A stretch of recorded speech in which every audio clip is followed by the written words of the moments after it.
લોકમત ન્યૂઝમાં આપનું સ્વાગત છે। વડોદરા શહેરમાં આવતીકાલે યોજાનાર મતદાનને લઈને તંત્ર દ્વારા વ્યાપક તૈયારીઓ પૂર્ણ કરવામાં આવી છે।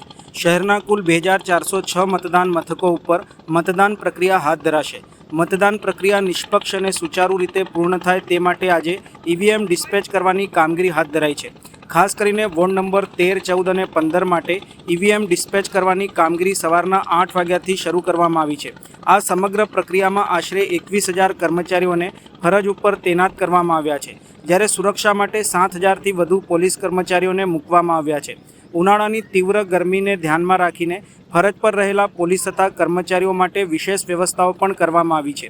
ઈવીએમ ડિસ્પેચિંગ સેન્ટર પર ટેન્ટ, પંખા, પીવાનું પાણી અને કુલર જેવી સુવિધાઓ ઉપલબ્ધ કરવામાં આવી છે।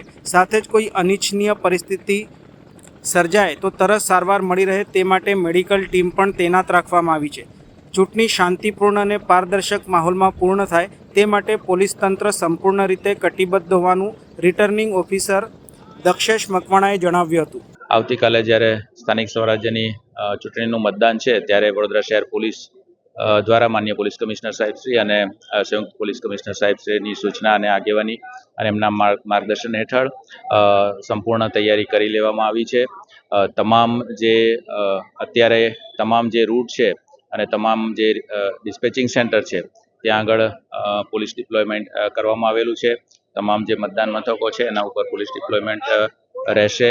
અલગ અલગ વિસ્તારોમાં રૂટ ઉપર સેક્ટર રૂટ ઉપર પોલીસનું ડિપ્લોયમેન્ટ રહેશે અને સમગ્ર ચૂંટણી પ્રક્રિયા સંપૂર્ણપણે શાંતિપૂર્ણ માહોલમાં થાય એ માટે વડોદરા શહેર પોલીસ દ્વારા સંપૂર્ણ તૈયારી કરી લેવામાં। આપ જાણો છો એમ વડોદરા મહાનગરપાલિકામાં સમગ્ર 1 થી 19 વોર્ડમાં આવતીકાલે જ્યારે મતદાન યોજાવાનું છે ત્યારે આજે વોર્ડ નંબર 13, 14, 15 ની જેટલા પણ મતદાન મથકનો સ્ટાફ છે એ લોકો આજે અહીંયા આગળ સરદાર વિનય વિદ્યાલય જ્યાં આગળ અમારું વોર્ડ 13, 14, 15નું ડિસ્પેચિંગ સેન્ટર છે ત્યાં આવેલા છે અને આજે એ લોકો શાંતિપૂર્ણ માહોલમાં પોતાના મતદાન મથકને લગતા ઈવીએમ અને સ્ટેશનરી સ્વીકારવાની કામગીરી કરી રહ્યા છે અને આ કામગીરી જ્યારે પણ પૂરી થશે ત્યારે એ લોકો પોતાના મતદાન મથકે પોતાના ઝોનલ ઓફિસર સાથે રવાના થશે અને મતદાન મથકે પહોંચીને મતદાન મથકની કામગીરી શરૂ કરશે।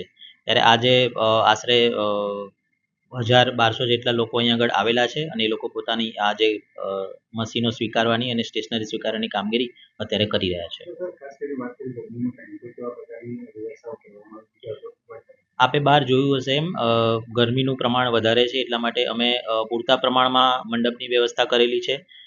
એના ઉપરાંત પંખાની વ્યવસ્થા કરેલી છે, પીવાના પાણીના ઠંડા જગની વ્યવસ્થા કરેલી છે, નાસ્તા ભોજનની પણ વ્યવસ્થા કરેલી છે અને અહીં આગળ વધારાનું એ છે કે અમે જે વિતરણનું કામગીરી છે એ આ જે સ્કૂલનું જે સંકુલ છે એના ક્લાસરૂમમાંથી રાખેલું છે, જેનાથી ગરમીમાં એમને સારું રહે અને ક્લાસરૂમમાં એ રીતે અમે વિતરણ કરી રહ્યા છે। આ પ્રક્રિયા 8 વાગે લગભગ શરૂ થઈ છે અને બસ હવે પૂરી થવામાં છે।